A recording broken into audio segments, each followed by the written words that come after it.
Gracias por seguir con nosotros en Interfaz y bueno, como bien lo anunció Omar antes de la pausa, esta mañana nos acompaña en el estudio el doctor Federico Fernández Christlieff, director general de Cooperación e Internacionalización de la Universidad Nacional Autónoma de México, para seguir profundizando, por supuesto desde la perspectiva de nuestra máxima casa de estudios, sobre la importancia, la relevancia de que las instituciones de educación superior y las instituciones de educación en general tengan fuertes programas de internacionalización, presencia en el mundo, presencia del mundo en estas instituciones académicas a través de distintos programas y de distintas estrategias. Muchísimas gracias, doctor, por estar con nosotros el día de hoy. Muchas gracias, Ana Cristina, por la invitación. Gracias, Omar. Gracias. Primero que nada, pues explíquenos a grandes rasgos de qué se encarga esta Dirección de Cooperación Internacional de la Universidad Nacional Autónoma de México. Bueno, nosotros llevamos dos aspectos principalmente. Uno que es todos los convenios internacionales que implican movilidad de la UNAM.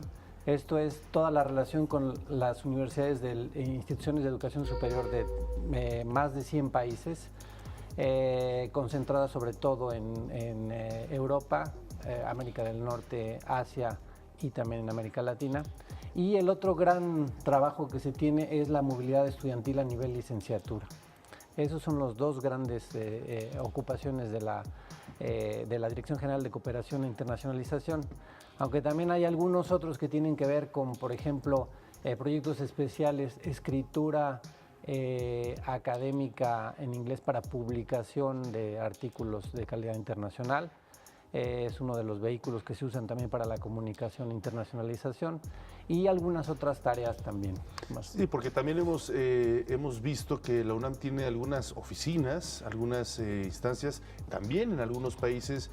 ¿Y cuál es la función de esta? Porque como bien dice, pues los convenios con más de 100 países para que los estudiantes puedan tener alguna actividad académica, por supuesto, pero también el hecho de tener oficinas en estos países, ¿cómo generan este tipo de embajadas de la UNAM? Sí, bueno, el proyecto de las oficinas o de las entidades que existen fuera de la ciudad universitaria y fuera de la UNAM es muy antiguo. Empezó en 1944 con la fundación de una escuela en San Antonio, Texas, sobre todo para la atención de población migrante a los Estados Unidos. En 1995 se funda una segunda escuela, son escuelas propiamente dichas con salones, biblioteca, sala de exposiciones, etcétera. En virtud del Tratado de Libre Comercio con Canadá y Estados Unidos. Entonces se hace la segunda escuela en la capital federal de Canadá, en Ottawa, Gatineau. La tercera se funda en 2002 en Chicago, donde hay también una presencia importante de comunidad mexicana. Y después el modelo se cambia un poco y se hacen oficinas al interior, más chiquitas, ya no escuelas, sino oficinas al interior de nuestros pares académicos. Por ejemplo, en la Universidad de Massachusetts, ¿no? Dentro de su campus tenemos una oficina que está ocupada por 2 personas que hacen todas las gestiones de vinculación. Las primeras 3 que mencioné son escuelas propiamente en donde hay salones, donde se enseña inglés, francés y español para los extranjeros, para los nacionales se enseña inglés y francés, y en el caso de Canadá, para las otras pues obviamente inglés para el caso de Estados Unidos, pero tenemos otras oficinas en China, tenemos en la capital de Francia, en París, en la capital del Reino Unido, en Londres, en Madrid, en Berlín, esas son en Europa. Y tenemos una en Latinoamérica que queda ubicada en la Universidad de San José, de la Universidad de Costa Rica en San José. Claro, claro.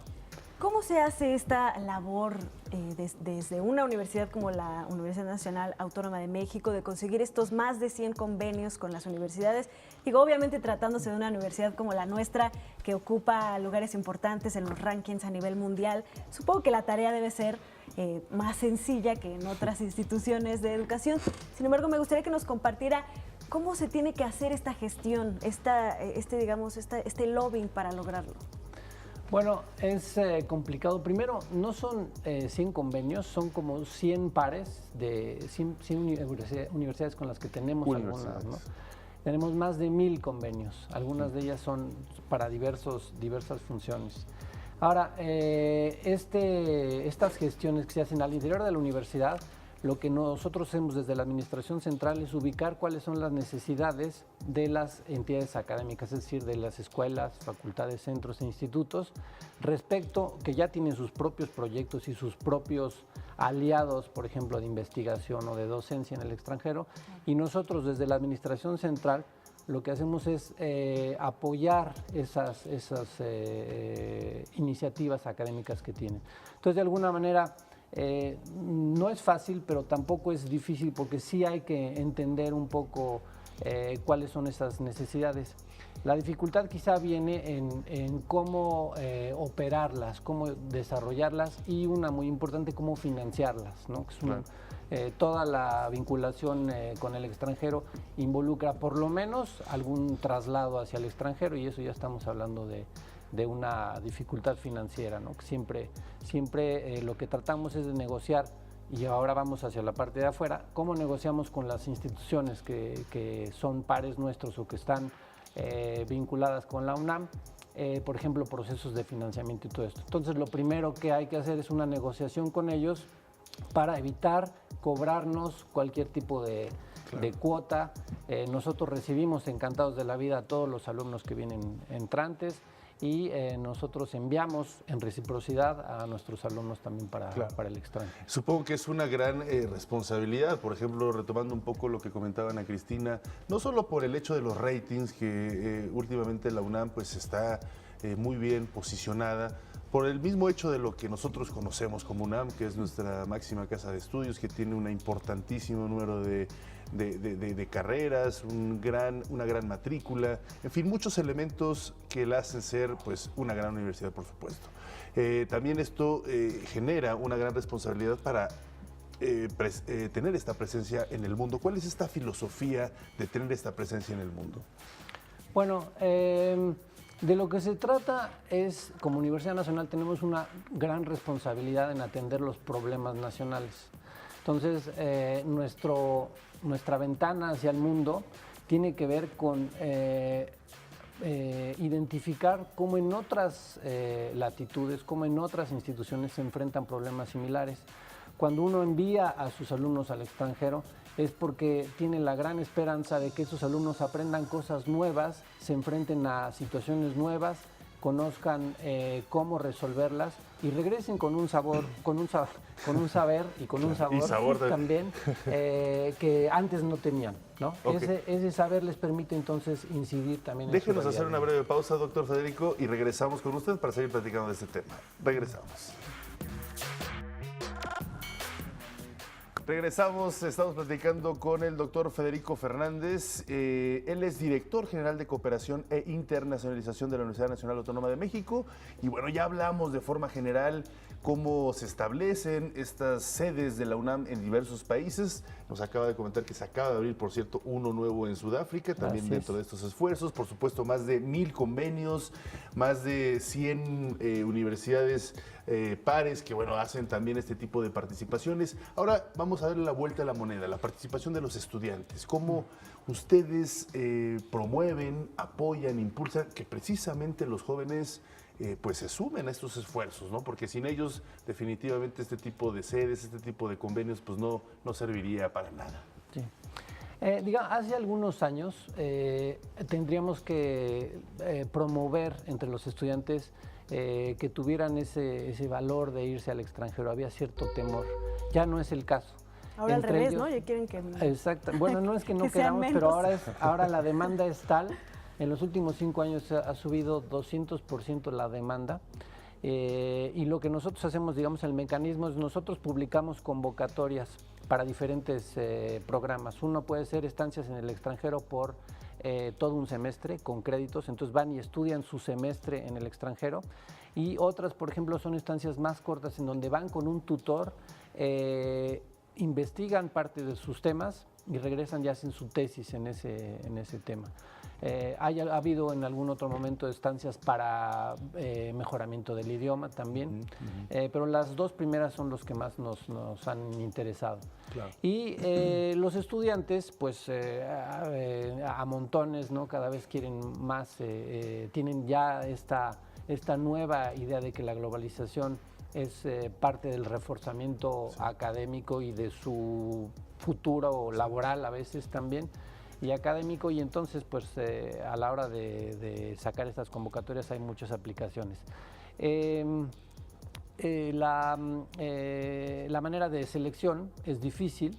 Nosotros seleccionamos a los mejores alumnos, creo. Hay muchos muy buenos que no pueden irse porque no hay becas para todo el mundo.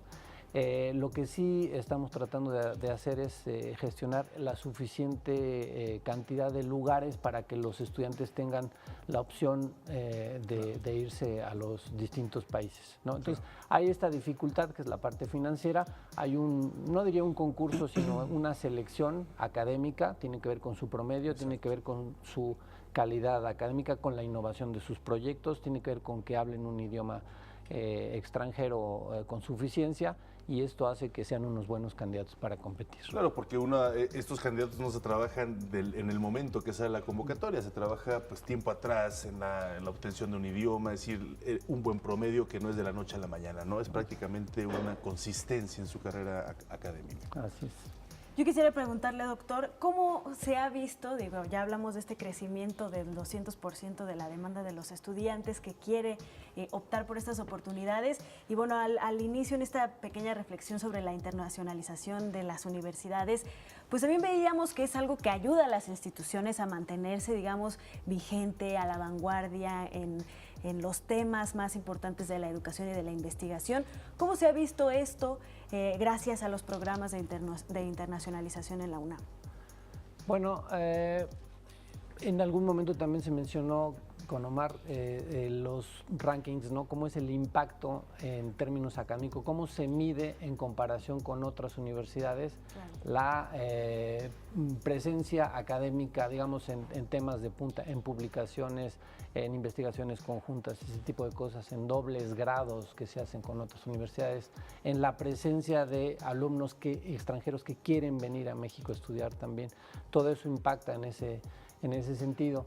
Pero quizá el impacto más importante es cuando nuestros alumnos, después de haber tenido una estancia en el extranjero, regresan y, aunque no se den cuenta, generan un pequeño impacto en su entorno inmediato, en su salón de clases, claro, en sus discusiones con sus profesores, en su casa, cuando están contando algunas de las anécdotas que parecerían anécdotas, y en realidad es un cambio de mentalidad, es una visión, es una apertura de mente hacia un mundo internacional, hacia una tolerancia a distintos credos, distintas orientaciones, distintas formas de ver el mundo y entenderlo, a confrontaciones que tuvieron que resolver desde un salón de clases, lo cual hace siempre que estas discusiones sean pacíficas, digamos, ¿no? Eso es una garantía. Para mí la educación y la tolerancia internacional son claves para resolver nuestros problemas en el futuro.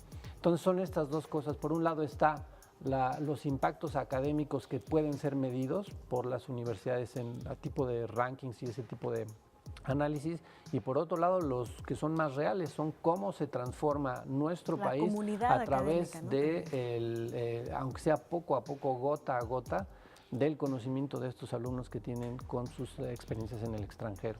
Claro.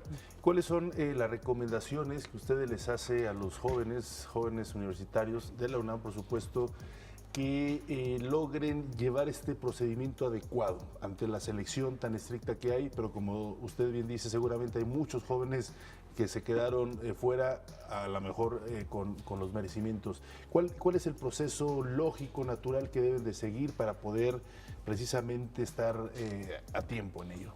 Sí, yo haría una reflexión general, que estamos trabajando mucho con las facultades, con los propios profesores y con los propios alumnos directamente.